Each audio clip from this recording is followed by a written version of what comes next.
بسم الله الرحمن الرحيم. الحمد لله رب العالمين والصلاة والسلام على سيدنا وحبيبنا محمد وعلى آله وأصحابه أجمعين.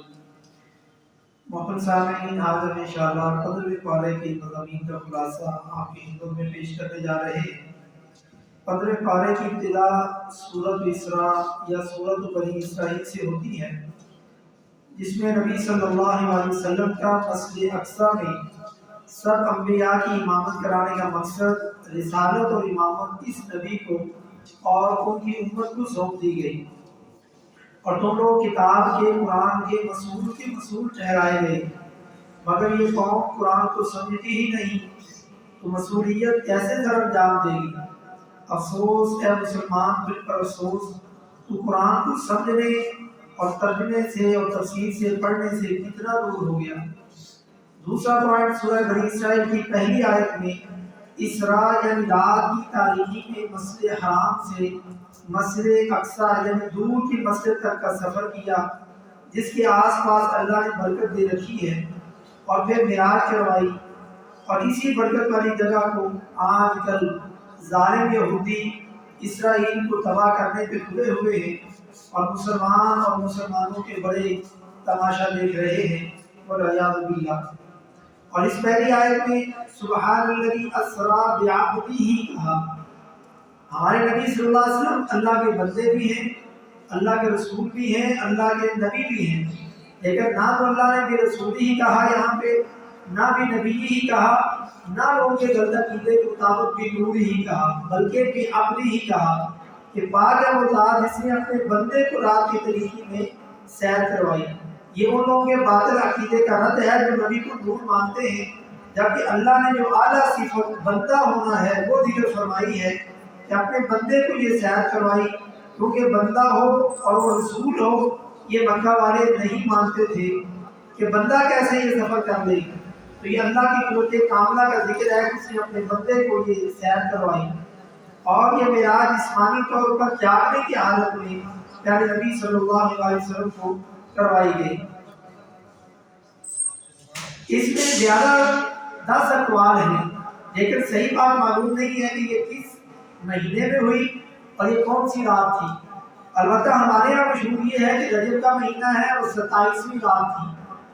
فرض کرو مثال کے طور پر مان بھی لیا جائے کہ یہ رجب کا ہی مہینہ تھا، یہ 27ویں رات تھی، لیکن اس رات کی عبادت کرنا قرآن و حدیث سے ثابت نہیں، یعنی معراج کی رات ہونے کے 10 سال بعد پیارے نبی صلی اللہ علیہ وسلم مدینہ میں رہے، لیکن آپ نے کبھی بھی ہر سال آنے والے اس مہینے میں یا اس رات میں نہ کوئی عبادت کی، نہ اس رات میں کوئی عبادت کرنے کا طریقہ بتایا، نہ صحابہ نے ایسا عمل کیا۔